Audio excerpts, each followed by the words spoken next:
स्वामी विवेकानंद का जन्म 12 जनवरी सन 1863 को हुआ। उनका घर का नाम नरेंद्र दत्त था। उनके पिता विश्वनाथ दत्त पाश्चात्य सभ्यता में विश्वास रखते थे। वे अपने पुत्र नरेंद्र को भी अंग्रेजी पढ़ाकर पाश्चात्य सभ्यता के धन पर ही चलाना चाहते थे। नरेंद्र की बुद्धि बचपन से बड़ी तीव्र थी और परमात्मा को पाने की लालसा भी प्रबल थी। इस हेतु वे पहले ब्राह्मण समाज में गए, किंतु वहां उनके चित्त को संतोष नहीं हुआ। सन 1884 में विश्वनाथ दत्त की मृत्यु हो गई। घर का भार नरेंद्र पर पड़ा। घर की दशा बहुत खराब थी। कुशल यही थी कि नरेंद्र का विवाह नहीं हुआ था। अत्यंत गरीबी में भी नरेंद्र बड़े अतिथि सेवी थे। स्वयं भूखे रहकर अतिथि को भोजन कराते, स्वयं बाहर वर्षा में रात भर भीगते ठिठुरते पड़े रहते और अतिथि को अपने बिस्तर पर सुला देते। रामकृष्ण परमहंस की प्रशंसा सुनकर नरेंद्र उनके पास पहले तो तर्क करने के विचार से ही गए थे, किंतु परमहंस जी ने देखते ही पहचान लिया कि ये तो वही शिष्य है जिसका उन्हें कई दिनों से इंतजार है। परमहंस जी की कृपा से इनको आत्म साक्षात्कार हुआ। फलस्वरूप नरेंद्र परमहंस जी के शिष्यों में प्रमुख हो गए। संन्यास लेने के बाद इनका नाम विवेकानंद हुआ। स्वामी विवेकानंद अपना जीवन अपने गुरुदेव स्वामी रामकृष्ण परमहंस को समर्पित कर चुके थे।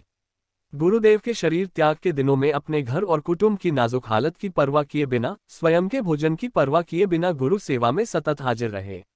गुरुदेव का शरीर अत्यंत रुग्ण हो गया था। कैंसर के कारण गले में से थूक, रक्त, कफ आदि निकलता था। इन सब की सफाई वे खूब ध्यान से करते थे। एक बार किसी ने गुरुदेव की सेवा में घृणा और लापरवाही दिखाई तथा घृणा से नाक भौहें सिकुड़ी। ये देखकर विवेकानंद को गुस्सा आ गया। उस गुरु भाई को पाठ पढ़ाते हुए और गुरुदेव की प्रत्येक वस्तु के प्रति प्रेम दर्शाते हुए उनके बिस्तर के पास रक्त, कफ आदि से भरी थूकदानी उठाकर पूरी पी गए। गुरु के प्रति ऐसी अनन्य भक्ति और निष्ठा के प्रताप से ही वे अपने गुरु के शरीर और उनके दिव्यतम आदर्शों की उत्तम सेवा कर सके।